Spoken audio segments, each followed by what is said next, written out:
Good evening friends, জয়শ্রীমাতে সবাইকে স্বাগতম। তোমরা সবাই কেমন আছো? ঈশ্বরের কৃপায় সবাই ভালো আছো, আমিও ভালো আছি। বিস্কুট ঘুমাচ্ছে, প্রচণ্ড গরম পড়েছে। সুব্রত মজুমদারের শরীর একদম ভালো নেই। দেখো 30 দিন হয়ে গেল, মানে ঠিক ওই মাসের 4 তারিখে, আবার এই মাসের 4 তারিখ আসার আগেই সুব্রত মজুমদারের শরীরটা খারাপ হতে শুরু করে দিয়েছে। তো এখন আমাদের লাইফস্টাইলটা ভীষণভাবে কমপ্লিকেটেড যাচ্ছে। তা তার ভেতরে বলি, আমাদের ঘোড়া কাম বলতে পারো ভাগ, মানে সরি, সুগার মামি সুগার মামি সুগার মামি বাচ্চা জন্ম দেওয়ার সংক্রান্ত কিছু অ্যাডভাইস দিয়েছে। কাকে? মারুকে। ইয়েস। তার ভেতরে আবার একজন কি বলেছে, শুভাকাঙ্ক্ষী, যে বাবা তুমি মারুকে বললেই দেখো এখন সবাই কিভাবে ওকে সহানুভূতি দেবে। দেখো আমি এগুলো সমস্তটাই কিন্তু দীপ্তির ভিডিও আর ইয়ের ভিডিও থেকে, রিম্পার ভিডিও থেকে জেনেছি। রিম্পার ভিডিও থেকে, এটা নয়, সুজুদির কথা, যে প্রবলেমে পড়ে সে মানুষটা কারোর কাছে কিছু চেয়েছিল এবং সেটা নিয়ে কতটা উপহাস গ্রুপের মধ্যে করেছে সেসব কল। আর এইসব কল রেকর্ড কোথা থেকে বেরিয়েছে? অবশ্যই মেল ক্রিয়েটারের চ্যানেল থেকে বেরিয়েছে, সেখান থেকে আমরা শুনতে পেয়েছি। দেখো কিছু না কিছু বাইরে না বেরোলে ওর যে এত নাক, আর ওই যে এত নাক করে কথা বলে না, যে আমি কি এতই বোকা। আমি যদিও মেল ক্রিয়েটারের ভেতরেই একটু ক্লিপস ছিল, সেখানে আমি ভিডিওটাও দেখেছি। হ্যাঁ, তোমরা শুধু আমাকে প্রশ্ন করতে আসো, আমি এতই বোকা, সব দিয়ে রাখবো, সব ইয়ে করে রাখবো। আগে ওরা প্রমাণ দিক, যদি এই প্রমাণ দিক দিক দিক না চিৎকার করতো তাহলে হয়তো এগুলো বাইরে আসতো না। ও বেশি অতিরিক্ত নাক, একবারে সে ঘোড়ার ফুটোর মতো তোর নাক, এই নাকটা এত বড় বের করে বারবার করে মানুষের কাছে নাক নেড়েছে, তার জন্য ওর নাকের মধ্যে একদম আচ্ছা করে ঝামা ঘষে ওরা দিচ্ছে। খুব ভালো করছে, এর জন্য আমি কিন্তু ওদেরকে অবশ্যই অ্যাপ্রিসিয়েট করব। কারণ অতিরিক্ত যারা নোংরামি করার পর যখন গলা ফাটায় না, আমি সৎ, আমি সৎ, আমি সত্যি, আমি সত্যি, তাদেরকে এইভাবেই জুতো মারা উচিত। তো যাই হোক, দুপুরবেলায় আমি একটা ভিডিও দিয়েছি যেখানটায় হয়তো ফ্যামিলি সংক্রান্ত কিছু কথা বলেছি। তো তোমাদের ইন্টারেস্ট থাকলে অবশ্যই দেখো, আর ধীরে ধীরে দেখো, কারণ অবশ্য মনের অনেক কথা থাকে, সেগুলোই বলি। আমি চরম প্রবলেমের মধ্যে আছি, ভীষণভাবে প্রবলেমের মধ্যে আছি একদম। এই যে বলে ভাগ্যের কি পরিহাস, এই যে কাম ঘোড়া কাম ব্যাকেটে সুগার মামি, যে কথাটা ওই সুজু পিসি, মানে আমাদের অবশ্যই তোমরা জানো, যার মাধ্যমেই ও হচ্ছে ম্যান্ডির অবধি পৌঁছেছিল এবং ম্যান্ডির কাছে গিয়ে ওই কেস সংক্রান্ত তুলে লাল লাল খাসির ঝোল খেয়েছিল, এবং যে পিসি ঠ্যাং ছড়িয়ে খাসির ঝোল খাচ্ছিল। ও দারুণ রান্না হয়েছে, দারুণ রান্না হয়েছে। আর এদিকে ঘোড়া কাম সুগার মামি গিয়ে নিজের কেসমেস তুলে একদম চুমাচাটি খেয়ে, ওদের থালা একবার জিভ দিয়ে চেটে পরিষ্কার করে খেয়ে, ওদের পায়খানা বাথরুমে হাগু মুতু করে এসে তাদের নামে নিন্দা করতে বসেছে।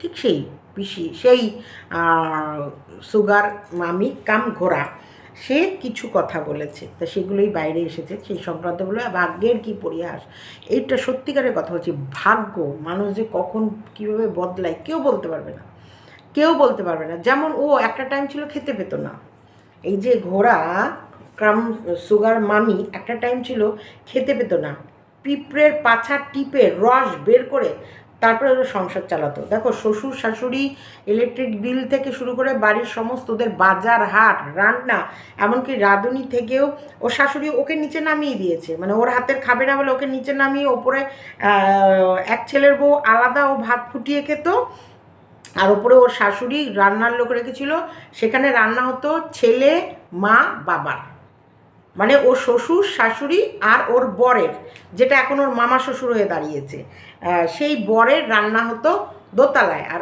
ওর একার রান্না হতো নিচের একতলায়।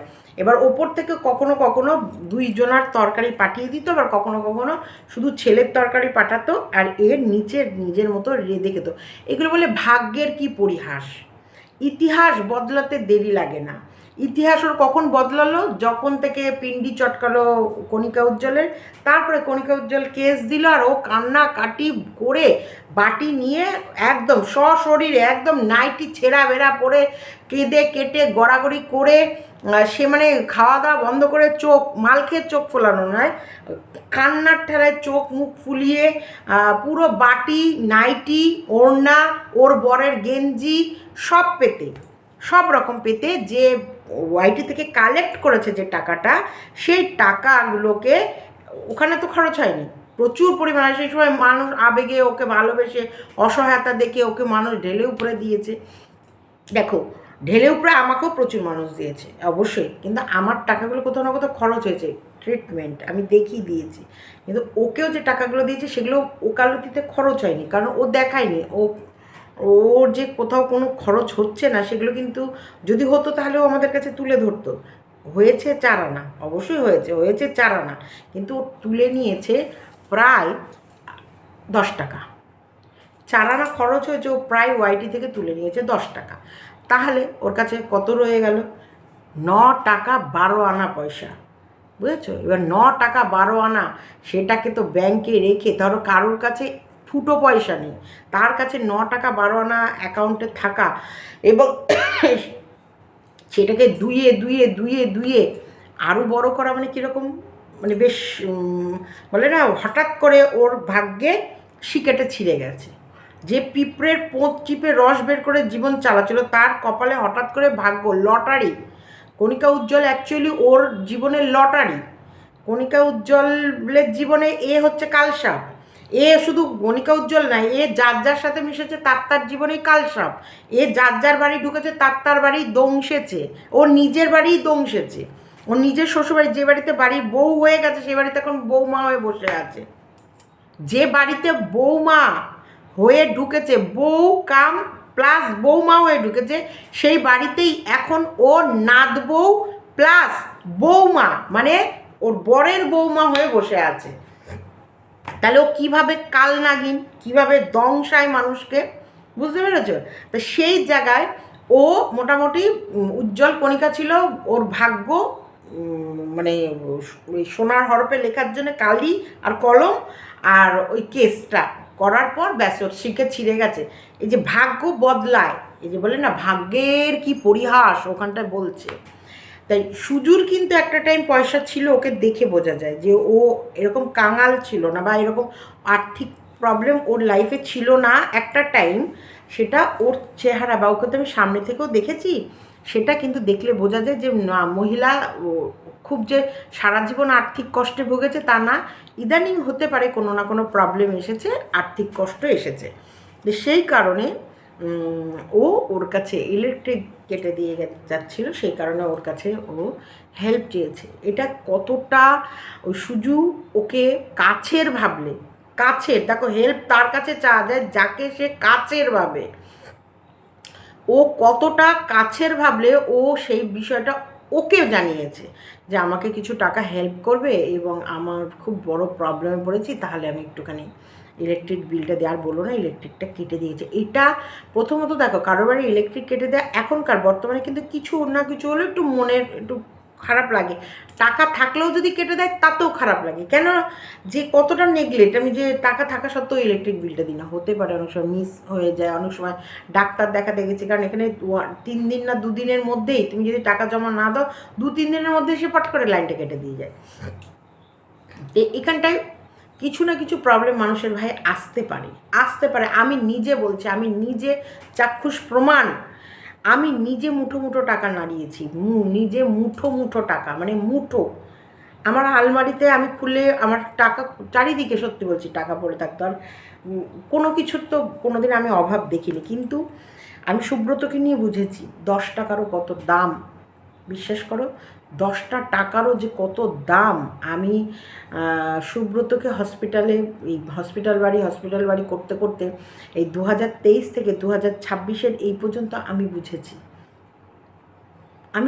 হাড়ে হাড়ের মর্যায় আমি বুঝেছি পয়সা যে সত্যি কতটা দাম, আর কত প্রবলেম মানুষের জীবনে কিভাবে আসে, আর কিভাবে প্রবলেম মানুষের ভেতরে সূচের মতো ঢোকে আর ফাল হয়ে একদম ফরফর করে সব ছেড়ে বেরোয়, সেটা চিন্তাভাবনার বাইরে। তা আজকে যদি সেই মানুষটা বিপদে পড়ে সত্যি বলছি, বিপদে পড়ে যদি ওর কাছে হেল্প চায়, আজকে আমি খুব বিপদে পড়লে আমি হেল্প কার কাছে চাইতে পারি? দেখো আমার ওয়াইটিতে খুব ভালো সম্পর্ক যাদের কাছে, এখন কিন্তু আর আমার পাড়া প্রতিবেশী বা অন্য আদার্স মানুষের সাথে সেই সুসম্পর্কটা নেই কিন্তু, মানে কারণ আমি তো এই জগতের ভেতরে ঢুকে গেছি, আমি তো ওই জগতের ভেতরে নেই। তা এই জগতে ঢুকতে গিয়ে আমার ওই জগৎটা কিন্তু অনেকটা ডিস্টেন্সে চলে এসেছে আমার লাইফে।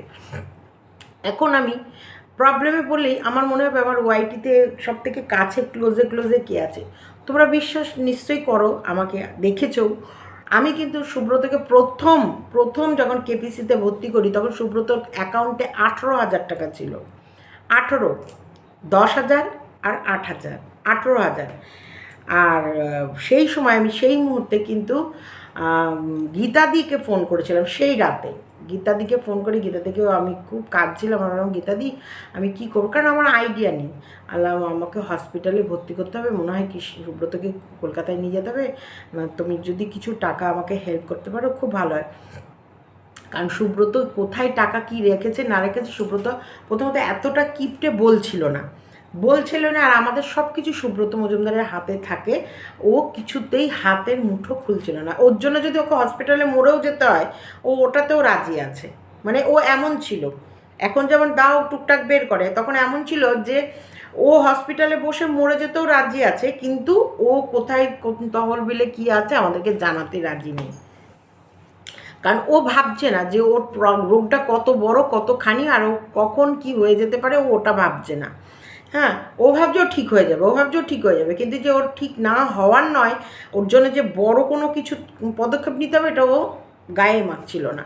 তো সেই জায়গায় ঠিক 18,000 টাকা নিয়ে তোমরা আমার পুরনো ভিডিওতে চলে যেও, সেই সময় দেখবে আমি এরকমই গীতাতি কিন্তু আমাকে 10,000 টাকা সাথে সাথে সেই মুহূর্তে আমাকে আমার অ্যাকাউন্টে কিন্তু পাঠিয়ে দিয়েছে।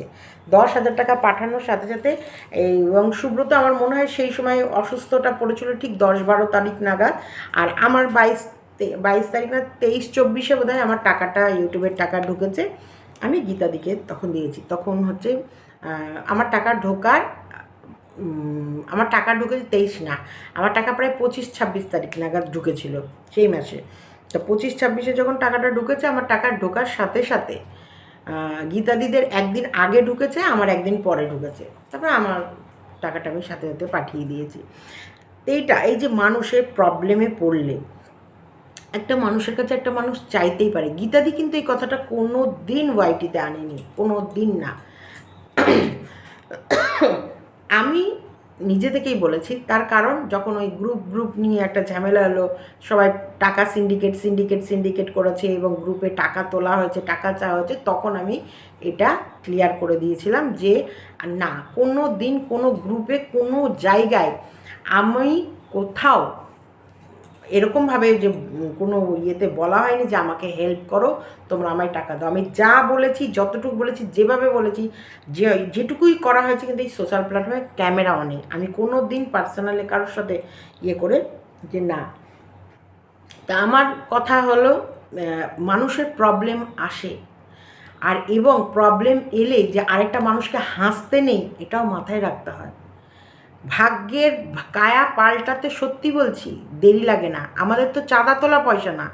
আমার বর কিন্তু প্রতি মাসে একটা ভালো অঙ্কের টাকাই রোজগার করতো, তো বলছি কারণ এখন সত্যি সে পারছে না, সে বাড়িতে এখনও প্রায় 4 দিন না 5 দিন ধরে সুব্রত বাড়িতে আছে। এই যে দোকানে না যেতে পারার জ্বালা কষ্ট, সেই কষ্টটা তো আছে, কুড়ে কুড়ে ওকে খাচ্ছে, আমি ওকে দেখছি। আর আমার একটা ছোট ছেলেটা এখনও দেখো অত বড় হয়নি, 24+ ছেলে, সে এখন নিজে করে একা ব্যবসাটা, বাবার ব্যবসাটা সামলে যাচ্ছে, যা পাচ্ছে ও কিন্তু বাবাকেই দিচ্ছে। সংসার চালানো, আমার সংসার চলছে, সংসার চালানোর জন্য বাবার ওষুধের জন্যে না, বাবাকে আগে দেখো, মেয়ে যা করছে তাই বাবাকে দিচ্ছে। কিন্তু তবুও আমার স্বামী যে রোজগার করতো, আমার স্বামীর যে একটা দোকানে গিয়ে যে নিজের রোজগার করে যদি 500 টাকাও আনতো, এটা তো ও মনে মনে ভাবতো যে আমি রোজগার করে নিয়ে যাচ্ছি, তাই না? এখন তো ধীরে ধীরে ছেলে মেয়ের হাতে যাচ্ছে, দিতে হচ্ছে। তো যাই হোক, ওটা মেন কথা না। মেন কথা এই যে আমার স্বামী কিন্তু সমস্ত রোজগারেই কিন্তু আমার সমস্ত কিছু, সমস্তই, আমার লাইফস্টাইল, আমার ছেলে মেয়ের লেখাপড়া, আমাদের জীবন, ল্যাভিশলি চলা, ভালো মন্দ খাওয়া, সব কিন্তু এই সুব্রত রোজগারেই। তা আজকে সেই মানুষটা রোজগার করতে পারছে না। এই যে কায়া মানুষের জীবনে কিভাবে পাল্টায়, কিভাবে পাল্টে যায়, এগুলো কেউ বলতে পারে না। তাই কোনো সময় কারোর জন্য হাসতে নেই। আর শোনো, জানো তো, বলে না, যতই তুমি লোককে দিক সে টাকা ফুটুস করে ফুরিয়ে যেতে, যদি ওপরে ভগবান দেয় সেটা কোনো দিন ফোরায় না। বলে না, লোকে দিলে মানে লোকের টাকা মানে যতই দিক কুলাতে পারবে না, আর ভগবান দিলে সেটা তুমি ফোরাতে পারবে না। তো এই যে মানুষকে না হাসতে নেই, কারোর বিপদ দেখে কেউ বলেছে আর সেটা নিয়ে যে উপহাস করা, এই যে ইলেকট্রিক বিল, সে কতটা বিশ্বাস করে, কতটা প্রবলেমে পড়ে আজকে ওকে ফোন করে চেয়েছে, আর সেটা ওর সাথে সাথে অন্য গ্রুপে গিয়ে ওখানটায় গিয়ে আলোচনা করা, উপহাস করা, এটা কতটা লজ্জার ব্যাপার বলো তো, কতটা ধিক্কারজনক, কতটা থু ওর মুখে। এ আবার বিচার করতে বসে বিবি পায়রার, হ্যাঁ, বিবি পায়রার বিচার করতে বসে। কতটা নোংরা, কতটা নিকৃষ্ট, কতটা থার্ড ক্লাস। এটা তো গেল ওই ভয়েস রেকর্ডটায় যেটা শুনলাম। এবার বলছি শোনো, মারুকে নিয়েও কিছু বলেছে যে প্রেগনেন্সি অবস্থায় নাকি ও মা কাকিমা ঠাকুমাদের দেখেছে প্রচুর পরিশ্রম করতে হয়। আগে জানো তো আমাদের দেখতাম জ্বর এলে আমাদেরকে লেপ মেপ চাপা দিয়ে দিত। আগেকার আমাদের ছোটোবেলায় আমাদের জ্বর ঠর এলে আমাদের মারা 2-3 দিন চানই করাতো না, কারণ না না না চান করানো, গায়ে জল টাকানো যাবে না, লেপ কম্বল মুড়ি দিয়ে শুয়ে রাখতো। হ্যাঁ, আর এখন বর্তমানে তোমার জ্বর এলেই কী করবে বলো তো, সাথে সাথে আগে বাথরুমে নিয়ে গিয়ে শাওয়ারের নিচে বসাও, শাওয়ার খুলে দাও বা মাথা ধুয়ে দাও। খুব আগে হচ্ছে জলপট্টি দিত, হ্যাঁ, গায়ে লেপ কম্বল চাপা, কিন্তু মাথার উপরে জলপট্টিটা দিত। খুব জ্বর, যখন খুব জ্বর বেড়ে যেত তখন জলপট্টি দেয়া, মাথা ধোয়া। কিন্তু এখন প্রতিদিন প্রতিনিয়ত চিকিৎসার ধরন পাল্টাচ্ছে, সব কিছু পাল্টাচ্ছে। এখন তোমার সাধারণ জ্বর জ্বালা হলে বলবে না না এভরিডে স্নান করবে, কোনো খাওয়ার, আমাদের আগে এই টক খাবি না, এই খাবি না, ওই খাবি না, সেই খাবি না, এই মেয়ের জ্বর এসেছে মানে এই খাবি না, লিস্ট হয়ে গেল। কিন্তু এখন তা না। এবার প্রেগনেন্সির ক্ষেত্রে বলি, ও দেখেছে সেই প্রেগনেন্ট অবস্থায়, দেখো ও তো নিজে মা হয়নি না, আমি ওই জায়গাটা ওকে দুঃখ দেওয়ার কোনো ইন্টেনশন নেই, একদমই নেই। কিন্তু ও একটা মাকে যখন বলছে তখন আমার ওকে বলতে ইচ্ছে করছে যে, আমি বলবো ও যেমন ওই কী একটা শিকের ওপর কী নাচটা বলেছিল গো, দেখেছো আমি ভুলে গেছি, ওই ডান্সটার কি একটা নাম, ওই একটা নাচ, যে নাচটা ও ইউটিউব সার্চ করে বলেছিল ওই কি একটা নাচবে, আমার মনে হয় যতদূর সম্ভব ওটা হচ্ছে ওই রডের মধ্যে নাচ, একটা রডের মধ্যে ব্রা জাঙিয়া পরে সব মেয়েগুলো বার ডান্স টাইপের কোনো নাচ, যেটা নাচবে আর ওর বর দুটোকে সিডিউস করবে, মানে বরগুলোকে, ইস ছি ছি ছি ছি, কী নোংরা ভাষা। তাই তুই ইউটিউবে সার্চ কর, তুই তো সার্চের মাস্টার, দেখ আমার তো মনে হয় এগুলো তো জানতে ইচ্ছা করে যে প্রেগনেন্সি অবস্থায় এখন কি সত্যি কাজ করা সেগুলো যায়। ব্যায়াম কিছু ওরা ব্যায়াম দিয়ে দেয়, যেগুলো ইজি ওয়েতে তুমি কিছু ব্যায়াম করতে পারো যাতে বাচ্চা তোমার পেটের ভেতরে সচ্ছলতার সাথে থাকে। কিন্তু অনেক সময় আছে অনেক কাজ করতে নিষেধ করে দেয়, কারণ সেই কাজগুলো, আরেকটা কথা জানো তো, পেটের ভেতরে আরেকটা বাচ্চা যখনই থাকে না, তোমার শরীর এমনি উইক হয়ে যাবে। হ্যাঁ, তুমি 9-10 মাস একটা বাচ্চা ক্যারি করা, 9 মাস বিশেষ করে, এটা কিন্তু মুখের কথা না, এই জার্নিটা কিন্তু ছোট্ট জার্নি না। এটা আমরা বলে দিলাম, আগেকার মানুষ এগুলো করেছে। আমার শাশুড়ি বলেছে, আমি তো পেটে বাচ্চা নিয়ে, আমার শাশুড়ি বলেছে, আমার মানে বড় ননদ হওয়ার জন্মাবার আগে আমার শাশুড়ি নাকি রান্না করে ভাত উপর দিয়ে এবং তরকারি গ্যাসে মানে উনুনে কাঠের জালে ফুটছে, তখনও ব্যথা উঠে গেছে মানে প্রায়। তো দাইমা চলে এসেছে বাড়িতে, দাইমা বসে আছে, বলছে আয় আয় চলে আয়, আর বেশি করিস না। তাও ওই যে তরকারিতে জল দিয়ে ঢাকনা, দেখো আমি ছিলাম না, আমি আমার শাশুড়ির মুখে শুনেছি, সেই গল্পই তোমাদের বলছি। শাশুড়িমা বলছে আমি ওই ঢাকা দিয়ে এসে ঘরে এসে শুলাম, তারপর আমার হচ্ছে মানে আমার ব্যথা করছে, আমার সেই ব্যথাকে মারতে মারতে মানে নিজে ব্যথায় ছটফট করছে, তবুও কাজ যেটুকু পারছে করছে, করে মানে শাশুড়িকে গুছিয়ে, কারণ আতুর ঘরে ঢুকে গেলে তো আর কিছু ছুতে পারবে না, হয়ে গেল বাচ্চা বেরিয়ে গেল, আতুর হয়ে গেল মানে 1 মাস, 30 দিন আর কিচ্ছু ছুতে পারবে না, একদম 30 দিন, ছেলে হোক মেয়ে হোক আমাদের নিয়মে 30 দিন আর কিচ্ছু ছুতে পারবে না। সেই জায়গায় ততক্ষণ করে দিচ্ছিল যতটুকু উনি পারছিলেন সেই সময়। তারপরে এসে শোয়ার পর যখন ব্যথা ট্যাথা হয়েছে, তারপরে আমার শাশুড়ি বড় ননদ জন্মেছে, এইবার তো ওই হয়ে গেল ছোঁয়া নড়া বন্ধ। তা আমরা কি পেরেছি? আমরা কি পারবো? আমরা কি ভাববো? আমার তো মাম্পির টাইমে ব্যথা উঠেছে রাত প্রায় বোধহয় 12টার থেকে, মানে কোন ব্যথা হচ্ছে কমছে, কোন ব্যথা, মানে আমার শুধু মনে হচ্ছে না পেটের ভেতরে একটা কামড়াচ্ছে, মানে খামচাচ্ছে, আমি বোধহয় পটিতে যাব, পটিটা একটু হয়ে গেলে বোধহয় পটি হয়ে গেলে মনে হচ্ছে যেন এবার একটু সুস্থ বোধ হবে।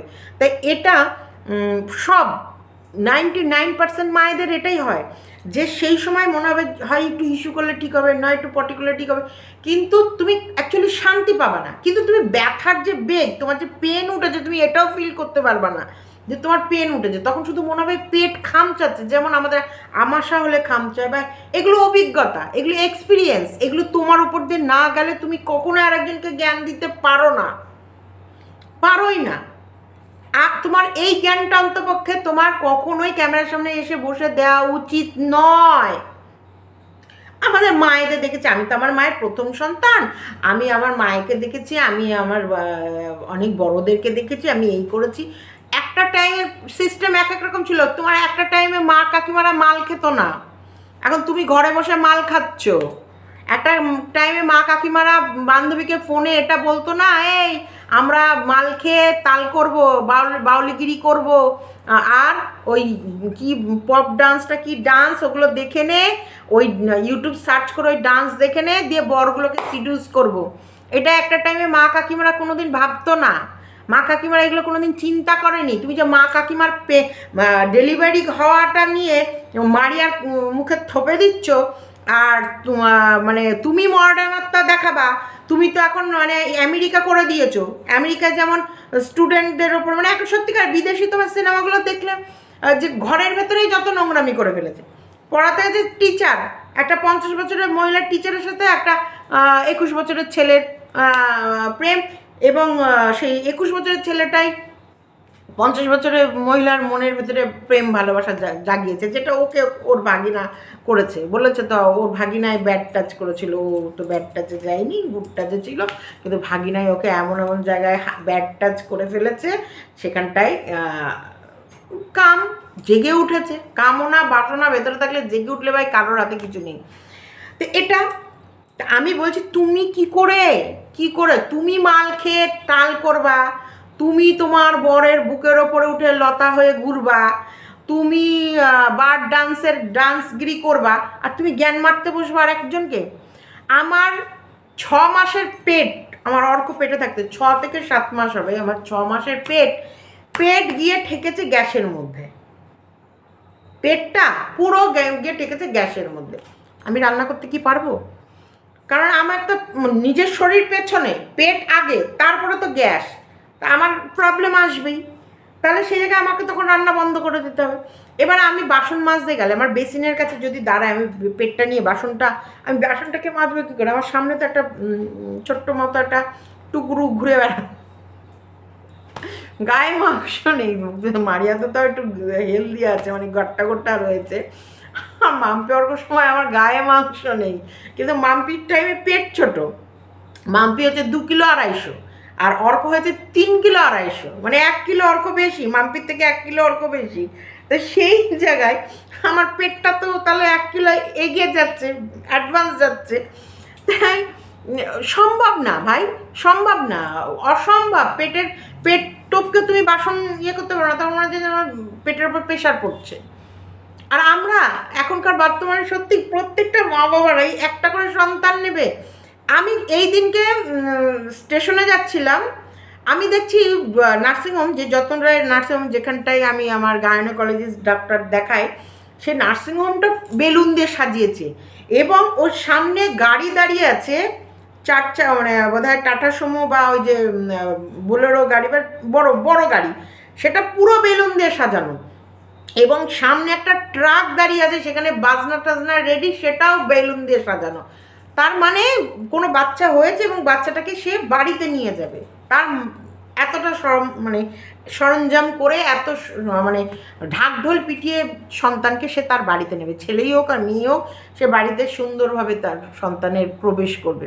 তো এগুলো তো আগে ছিল না, এগুলো তো এখন হয়েছে, ইদানিংকালে হয়েছে। তো ইদানিংয়ের সাথেই তো মানুষ চলে, তাই না? কি সুন্দর আমি দেখছি, পুরো নার্সিংহোমটা সাজিয়ে ফেলেছে, গাড়িগুলোকে সাজিয়েছে, এবং সামনে মানে তার মানে ওই নার্সিংহোম থেকে ভিডিও করতে করতে নিয়ে বেরোবে। এটা ভাই মানতে হবে, যখন যেরকম সময় তখন সেরকম। এই ও জ্ঞান মারতে বসে এই প্রেগনেন্সি নিয়ে। আর আমি বারবার বলি, সত্যিকারে এই যে বাচ্চা একটা পেটে থাকলে সেসব মায়েদের বলা মানে কত যে তুই পাপ করছিস, কত যে পাপে জর্জরিত হচ্ছিস ভগবান জানে। আর এই টাইমে শরীর দুর্বল থাকে, তুমি জানো তো, দেখবা বেশিরভাগ প্রেগনেন্ট হওয়ার পর এই ডার্ক সার্কেল পড়ে যায়। এবার কি সে কি ভালো খাওয়া পাচ্ছে না, ভেতরে একটা উইকনেস থাকেই থাকে। ধরো ও একটা মানুষ, সে আর একটা বাচ্চাকে ক্যারি করছে, তার সাথে তার প্রত্যেকটা জিনিস জড়িয়ে রয়েছে। তুমি জানো কত প্রবলেম এই টাইমে, একটু সর্দি জ্বর হলে, এই টাইমে গ্যাসের ব্যথা হলে আমি পেয়েছি। গ্যাসের পেন উঠলেও তোকে একটা ট্যাবলেট দেবে না, আমার দাঁতের যন্ত্রণায় মরে গেছি, এখানে আমার একটা দাঁত তোলা। যেই দেখেছে পেটের মধ্যে বাচ্চা, সাথে সাথে বলছে না আমরা তো এখন ওনাকে দেখবো না, এখন ডাক্তার দেখবে না। কি করে দাঁতের ব্যথা কমায়? লবঙ্গ তেল। বলছে এখন একটাই ওনার কাজ, লবঙ্গ তেল দিয়ে যেটুকু কমবে সেটুকুই, নাহলে এখন কিচ্ছু করার নেই। তাহলে তারপরে অর্ক জন্ম আনলো, তার 1-1.5 মাস পরে গিয়ে আগে দাঁত তুলে এসে বাঁচলাম, বাবা দাঁতের যন্ত্রণা। তো এগুলো একটা মা কতটা একটা বাচ্চার জন্য ভেতর অযাচিতভাবে, সে জানেও না, সে কিন্তু তার জীবনটাকেই স্যাক্রিফাইস করতে শুরু করে দিয়েছে। তো এই ফিলগুলো তোমাদের মানে এই তুমি অন্তপক্ষে জ্ঞান দিতে এসো না বাবা। তোমার এই জ্ঞান শুনলে, তোমার এই বাচ্চা প্রেগনেন্সির এইসব ঢপবাজ কথা শুনলে, ওর পর কাজ করবে। তোর ভেড়াটাকে দিয়েও তো তুই কাজ করাস, তোর ভেড়াকে দিয়ে তুই সকালবেলায় বাসি উঠান মুঠান ঝাড় দিয়ে নিতিস, তোর সকালবেলায় উঠে ঘুম থেকে উঠে ভাত বসিয়ে নিতিস, তা ঠাকুর পুজো দেওয়া করিয়ে নিতিস, রাতের বেলায় এসে ঠাকুর পুজো করিয়ে নিতিস। এখন তুমি বেশি বৈরাগ্য দেখাচ্ছ না? শ্বশুর ওপরে বরের সমস্ত তরকারি মরকারি পাঠিয়ে দেবে, সকালবেলায় শুধু ভাত করবে, আর ওই আশি বাসি তরকারিগুলো গরম করে টিফিনে দেবে, আর যে ভাত করেছে সে তার সাথে আর কিছু বাসি তরকারি সকালে খেতে দেবে। এক বাসি তরকারি টিফিনে দেবে, আবার এক বাসি তরকারি খেতে দেবে। তেমনি ওপর থেকে ওরা কতটা তরকারি পাঠায়। আমি সত্যি বলছি, ওদের তরকারি দেখলেও তোমাদের ভাববা তোমরা কি, এইটুকুটুকু বাটির ভেতরে, ওরই ভিডিওতে দেখেছি আমি, ওর বাড়ি গিয়ে দেখিনি, আমি ওর ভিডিওতেই দেখেছি, এইটুকু বাটির ভেতরে একদিকে সকালের তরকারি, একদিকে বিকেলের তরকারি। এটা হচ্ছে সকালে খাবা, এটা বিকেলে খাবা, একটা পদ। আরেকটা পদের একদিকে সকালের তরকারি, একদিকে বিকেলের তরকারি, মানে ওই রাতের বেলায় একটা রাতে খাবার, একটা সকালে নিয়ে যাবে, বা রাতে ওপর থেকে খেয়ে দিয়ে চলে এলো, এটা একটা সকালে খেতে দিয়ে দেবা, আর এটা টিফিন বক্সে দিয়ে দেবা, এরকম করে।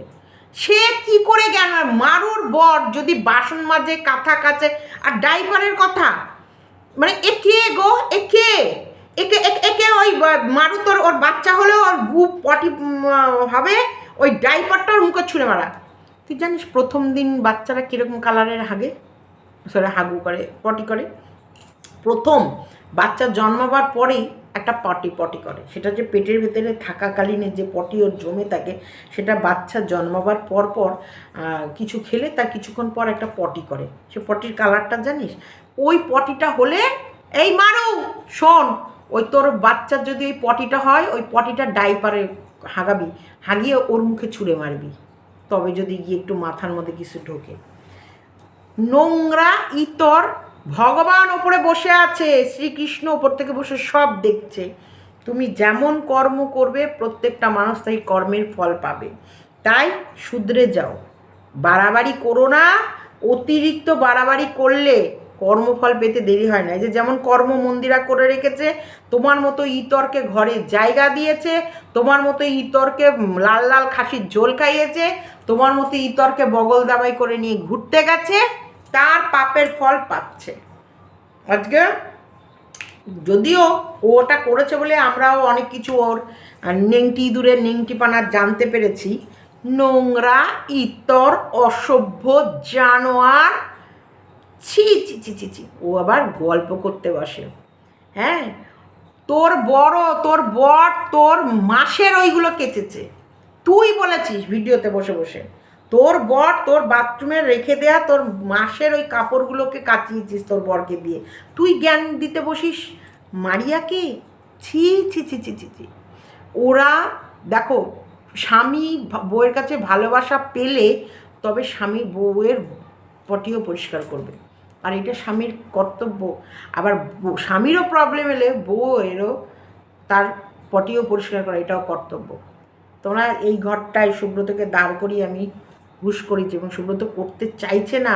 আলাম কি হয়েছে, তুমি করো না, কোনো অসুবিধা নেই, আমি তো ধরে আছি, আমি ধরে আছি। আর ও ইয়েতে করো, কারণ আমি বাথরুমে যে নিয়ে যাচ্ছি, খুব সেদিন খুব শরীর খারাপ হয়ে গেল, রাত 3টেই বেরিয়ে গেলাম, বাথরুম অবধি নিয়ে যাওয়ার মতন ক্ষমতা ছিল না, তা বাথরুমটা তো আমিই করালাম। তারপরে বালতিতে বালতিতে যে বাথরুম সমস্ত ধুয়ে উপুর করে কৌটো কাউটা যেগুলো হিস করেছে ধুয়ে ফেলে সেগুলো ধুয়ে দেয় উপুর করে রেখে তারপরে গেছি, যাতে বিশাখা চন্দনাকেও হাত না দিতে হয়। করবে না, ওর বউ, ওর ওর ওকে এত স্পেশাল একটা গিফট, অবশ্যই এটা স্বামীদের কাছে গিফট, এটা বড় গিফট যেটা মারিয়া দিচ্ছে ওর হাজব্যান্ডকে, ওর জন্য ওর হাজব্যান্ড সব করবে, করুক। আর এটা দেখে আমাদেরও ভালো লাগছে। হ্যাঁ, এখন মারিয়া খালি পেটে যখন চিত হয়ে শুয়েছিল আর বরকে দিয়ে কাপড় কাচাচ্ছিল বাসন মাজছিল সেটা দৃষ্টিকটু লাগছিল, কিন্তু এখন অবশ্যই শরীর দুর্বল থাকে, ভীষণ উইকনেস থাকে, বারবার ঘুম আসে, বারবার ঝিমুনি আসে, একদম গড়িয়ে পড়তে ইচ্ছে করে। আমি দেখো একটু বিস্তারেই বলি, আমি জানি তোমরাও মা হয়েছো, তোমরাও এই ফিলটা করেছো, কারণ পিঠের শিরডারায় টান পড়ে, এই যে স্পাইনাল কর্ডে ব্যথা করে, মনে হয় যেন শুয়ে পড়ি। আবার সিজার হওয়ার পর সেই মায়েদের তো আরও বেশি কষ্ট, ওই ইঞ্জেকশান সারা জীবনের জন্যে। তাহলে মা হওয়া কি মুখের কথা, যে না বোঝে সন্তানের ব্যথা, এটা আমার শ্বশুর আমাকে বারবার বলতো। তা মা হওয়া অত সহজ না, তাহলে বিশ্রাম নেবে না। চলো টাটা, বাই বাই।